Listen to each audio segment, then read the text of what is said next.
Hello and नमस्कार मित्रों। आज फिर उपस्थित हूँ एक नई कहानी को लेकर। उम्मीद करता हूँ आप सभी लोग इस कहानी को बहुत सारा प्यार देंगे, स्नेह देंगे, आशीर्वाद देंगे, क्योंकि आप सभी के आशीर्वाद के बिना हमारा प्रयास, हमारी मेहनत सब असफल होती है। मैं उम्मीद करता हूँ इस कहानी को आप सभी लोग बहुत सारा प्यार देंगे। तो बात उन दिनों की है जब गुप्ता जी एक व्यापारी हुआ करते थे और उनकी दुकान घर से 9 किलोमीटर महज दूरी पे थी, यानी 9 किलोमीटर दूर थी। तो गुप्ता जी बेचारे रोज़ पैदल चलते थे या किसी से लिफ्ट मांग के अपनी दुकान तक पहुंचते थे और रोज़ रास्ते में यही कहा करते थे कि बताओ किस मनहूस घड़ी में मैंने यहाँ पे दुकान खोली। तो वो रोज़ यही सोचा करते थे कि किस मनहूस घड़ी में मैंने इस जगह दुकान ले ली और मेरे पास कोई साधन भी नहीं है, मैं वहाँ तक जाऊँ कैसे। तो रोज़ किसी न किसी से लिफ्ट मांग के और भगवान के दिए दो पैर पैदल चला जाया करते थे।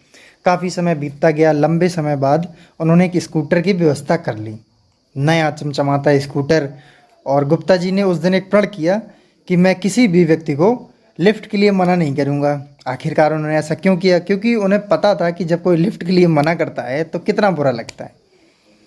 आखिरकार गुप्ता जी रोज़ जाने लगे स्कूटर से, रोज़ नए नए लोग आने लगे और लिफ्ट मांग के गुप्ता जी उनको वहाँ तक गंतव्य तक छोड़ते, लिफ्ट देते, हर किसी को लिफ्ट देते, किसी को उन्होंने मना नहीं किया। एक दिन क्या हुआ, गुप्ता जी को एक रास्ते में चोर मिल गया। उसने गुप्ता जी के चाकू लगाई और कहने लगा कि जो भी लिया है सब कुछ दे दीजिए, मोबाइल, चैन, घड़ी, पर्स और रुपये। लास्ट में उन्होंने स्कूटर भी मांग लिया। तो गुप्ता जी बेचारे सीधे साधे व्यापारी थे, उन्होंने कहा जान बचेगी तो स्कूटर 4 आ जाएंगे। अब वो चोर स्कूटर लेके आगे बढ़ा। गुप्ता जी ने सोचा कि बड़ी मेहनत से हमने एक स्कूटर जमा पूंजी की थी, वो भी चला गया। अगले दिन उन्होंने देखा कि स्कूटर उनके दरवाजे पे खड़ा है। वो बड़े आश्चर्यचकित हुए कि अरे ये तो चोर ले गया था, ये आया कैसे? तो उन्होंने एक चिट्ठी देखी उसमें। तो उन्होंने देखा कि भाई पढ़ा उसमें, तो उसमें ये लिखा था, गुप्ता जी मुझे माफ़ करना, मुझसे बहुत बड़ी गलती हो गई। और जैसे ही मैं आपका स्कूटर लेके आगे बढ़ा तो एक भाई साहब मिल गए, उन्होंने मुझे हाथ दिया और कहने लगी कि चलिए मुझे आगे तक छोड़ दीजिए। और ये तो गुप्ता जी का स्कूटर है, गुप्ता जी तो हमें रोज़ बिठा के छोड़ते हैं। चलिए उधर से किसी तरह की मेरी जान बची। मैं थोड़ा आगे पेट्रोल पंप पे बढ़ा आगे। तो पेट्रोल पंप वाले ने कहा कि अरे भाई साहब ये तो गुप्ता जी का स्कूटर है, आप कहाँ से लेके चल दिए? तो फिर मैंने किसी तरीके, उस चोर ने चिट्ठी में लिखा कि मैंने उनसे कहा कि अरे थोड़ा काम था तो मैं लेके चला आया। और थोड़ा वो आगे बढ़े तो उन्होंने सोचा कुछ खा लिया जाए, चोर ने सोचा। तो हलवाई ने कहा अरे भाई साहब ये तो गुप्ता जी का स्कूटर है, आप इसे लेके कहाँ घूम रहे हैं?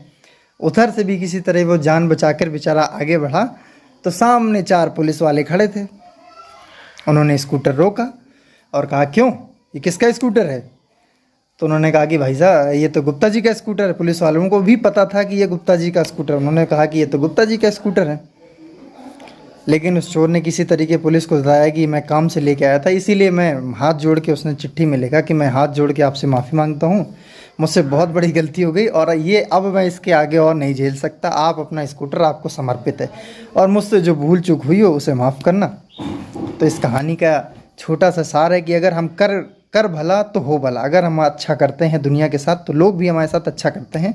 इस कहानी से हमें ये सीखने को मिलता है और उम्मीद करता हूँ आप सभी लोग मेरी इस छोटी सी कहानी को बहुत सारा प्यार देंगे, स्नेह देंगे, अपना आशीर्वाद देंगे और मेरे चैनल को, यूट्यूब चैनल को बहुत सारा सब्सक्राइब करेंगे, लोगों से सब्सक्राइब कराएंगे और वीडियो को लाइक करेंगे, खूब शेयर करेंगे। बहुत बहुत धन्यवाद आप सभी को।